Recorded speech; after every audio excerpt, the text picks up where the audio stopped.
In this video, I'm going to show you how to bleed Shimano hydraulic road brakes. These are the brakes that are used on road bikes and cyclocross bikes, and they're fairly new from Shimano. If you're familiar with mountain biking, and you've been mountain biking for a while, you may have come across bleeding your mountain bike brakes. However, if you don't mountain bike, and you have a road bike or a cyclocross bike with Shimano hydraulic brakes now, this is something that may be unfamiliar to you. The process is not that hard. In fact, if you can pour liquid through a funnel and you can turn a few screws, you can do this job. There are two methods of introducing hydraulic fluid into Shimano brakes. One is to do it from the top with just the funnel. The other way is to push it up through the bottom with a syringe into the funnel. I found that using just the funnel from the top is a little bit easier and a little bit less complex. So that's the method I'm going to show in this video. Let me first show you what you're going to need to do this job. You're going to need probably a 5mm Allen wrench, a 2.5mm Allen wrench. You will need a small flat blade screwdriver. You'll need an open-ended 7mm wrench.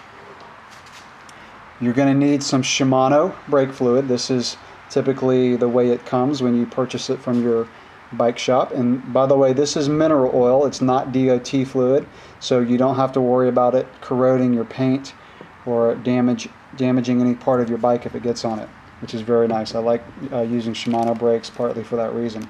You'll also need a little plastic tube to put on the bleed nipple, and you'll probably want to put a plastic bag on the end with a rubber band. You're going to need this funnel. This is very inexpensive. It's only probably $5, $6, $7 at your bike shop, and you will need this for this job. You're going to either need a bleed block like this or a spacer to put in the pads. And when you do this, I recommend removing the pads, because if you get any brake fluid on the pads, it will most likely render them useless and you would need to replace them. So it's worth taking an extra minute and removing the pads and using the bleed block. If you did not want to remove the pads, or you had an old set of pads you were using, you would use a spacer like this one. The first thing that we're going to need to do is just remove this plastic cover, and this is done by removing just this little screw back here that uses a flat blade screwdriver. So I'm just going to remove that screw first. Okay, I have that little screw removed, and I didn't show it, but I used a little pick just to pull it out so I wouldn't have to tip the bike over, because you got to fish it out of there. And I also didn't show you've got to peel this rubber housing back before you start this. Now that you have that removed, you just kind of reach under here and pop up that cover. So I did that from the bottom, and you just pop that out. Okay, next we're going to turn this screw. This is the adjustment screw to bring the lever closer or further from the bar. And you want to turn this all the way clockwise, and as you turn it, you're going to see the lever come out. And when these are new, it's about a half a turn. And so I've turned that, and we just want the lever all the way from the bar when we do this. And I have a towel back here just to make the background less busy. This is not something that you need. Now we're going to remove the pads. And to do this, most likely you're going to have this little cotter pin, and you just pull that off, and then take either a 2.5mm Allen wrench, or this one actually has a screwdriver. If it's a mountain bike, you're going to have an Allen wrench, but this one I'm going to use a screwdriver. So I'm just going to carefully take a flat blade screwdriver and remove this retaining bolt. And never touch the surface of a brake pad with your fingers. You've got oil on your fingers, and you do not want to get skin oil on the surface of the pads. So I'm going to take those brake pads out, and I'll set them aside on a clean surface. Okay, I am doing the front brake for this demonstration, and it's important to have the brake caliper hanging down as low as you can get it. So if you're doing the rear, it's at this point that you would actually undo these 5mm Allen bolts, take them aside, make sure you look at the way these spacers are stacked, and let the brake just hang down. You've got to let it hang down to use gravity to get the hydraulic fluid through the lines. But for the front brake, I'm just going to leave it on the bike because it's already hanging down. Then you would put your bleed block into the brake.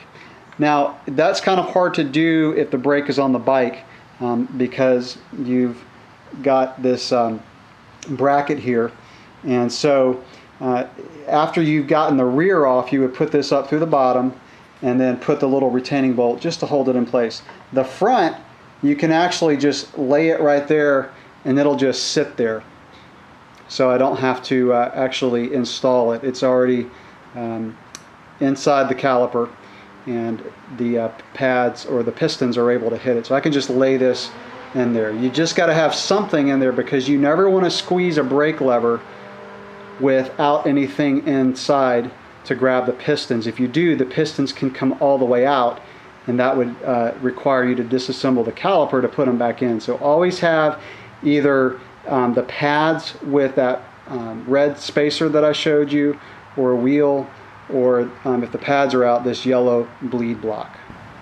This is your bleed port on the Shimano hydraulic road brakes. And I've rotated the bike up in the stand to kind of level this out a little bit. It doesn't have to be perfectly level, but this is where we're going to attach our funnel. So I'm going to take my 2.5 millimeter Allen wrench and just take out this bleed port screw. So again, 2.5 millimeter Allen wrench, and we're just going to remove this bleed port screw, and it's not threaded in there very far, so be careful it doesn't fall out, and we're just going to set that aside.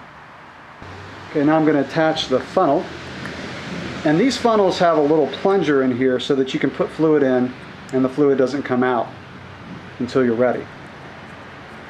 So we're going to put the funnel, we're just going to screw it in, and like I said, this doesn't thread in very far, so sometimes it takes getting it perfectly lined up, and you may have to hold that rubber cover back. And I've got the funnel inside. Now I'm going to take the brake fluid and fill up the funnel about halfway. Any fluid that you don't use, you can just put back in the bottle when you're done. Again, it's really nice with this plunger because it makes it a lot easier. So still got the plunger in, and I've got the funnel filled up about halfway with brake fluid. Okay, down at the caliper end, you've got this little cover on your bleed port, a little rubber cover. It's on the top of the caliper, and just kind of get your fingernails under there and pop it out. And it's got a little holder, so it won't come all the way off the caliper. Now we're going to hook up our tube, and this is just so the brake fluid can go somewhere and not go on the ground. Now that we have the tube hooked up to the bleed nipple at the caliper, it's time to come back up to the lever and just pull out the plunger from the hole in the funnel. And you can either just kind of lay it aside so it doesn't block the hole inside the funnel, or I typically will just completely take it out just to make sure the flow is not interrupted. We're just going to take our open-ended 7mm wrench and turn this, and it won't be too tight, but pay attention to how tight it is so that you know how to tighten it back up when you're done. You're going to see brake fluid come into this tube, and you can regulate how fast it comes in by turning the screw. So if you need to take a break, and you can just close it. But I'm going to open it up and keep an eye on the plunger and make sure the fluid doesn't get too low, because you don't want to get air inside the system. So not very much, and I'm going to close the screw here, and that will close it off. And then you can actually reach up to the lever and squeeze the lever and see if it's firm. And it should be pretty firm at this point. The last thing that we're going to do before we finish up is we're going to squeeze the lever, and you can't see it in the video, but I'm squeezing the lever, and I'm going to open this back up, and then with the lever still down, close it. Okay, don't let up on the lever until you close this off. Give the lever a couple squeezes and do this 1 or 2 more times. So I'm squeezing the lever, I'm turning this screw, you'll feel the lever go all the way down to the bar. Keep the lever down, tighten it up, let the lever up, give it a couple pumps. I'm going to do this one last time. So I'm squeezing the lever. Again, you'll feel it go all the way down to the bar. Okay, I'm going to close this back off and give the lever a couple pumps. And that's all there is to bleeding the brakes for Shimano hydraulic brakes. So I'm going to make sure this is pretty tight. Okay, I'm going to remove the tube. And I'm going to close the little rubber cover here. Okay, now up at the funnel, put your plunger back in before you unscrew this, because if you don't, all your fluid's going to come out. It's not the end of the world if it does, but you want to be as neat as possible. Okay. So I've got this, and I'm just going to dump this back into the bottle by putting it over the bottle and taking out the plunger and reusing this, because this is clean, fresh fluid. Before you put the screw back in the bleed port, make sure that you can see the mineral oil come all the way up to the top. If not, just take your bottle of mineral oil and add a drop or two to make sure it comes all the way up to the top. It's okay if you get a little bit of spillage when you put the screw back in. Okay, now we're going to put our bleed port screw back in and snug it up with your 2.5 millimeter Allen wrench. And this does not have to be crazy tight. It's got an O-ring in there, so just get it nice and snug. Probably about 3 Newton meters on that. Now if you don't like your levers all the way out from the bar, which I don't, I'm just going to turn this screw and bring the lever back in a little bit. I'm just going to go half a turn. That brings it in quite a bit. And again, that's the way they come new. Now we're going to put the cover back on, and to do so, I'm going to hold back that rubber cover and put it on from the top. So let it grab onto the top and then push down on the bottom, and that will snap back into place. Don't force it if it's not going on too easily.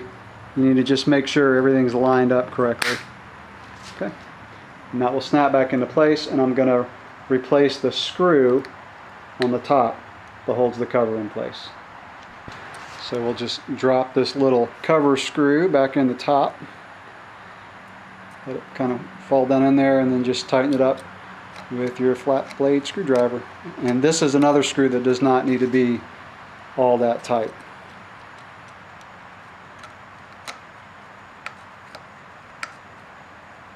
Snug it up.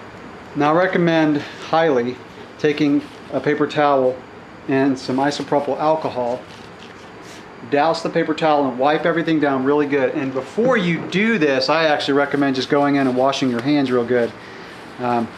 Again, the Shimano mineral oil is not corrosive, but it will destroy your brake pads. It just makes the brake pads slippery and not useful.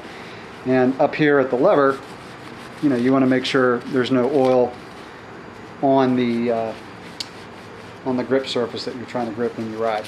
So wipe everything down really good on both the lever and the caliper. Okay, so I'm going to wipe down the caliper too, and do this before you put the brake pads back in. And then go wash your hands one more time before you actually install your brake pads.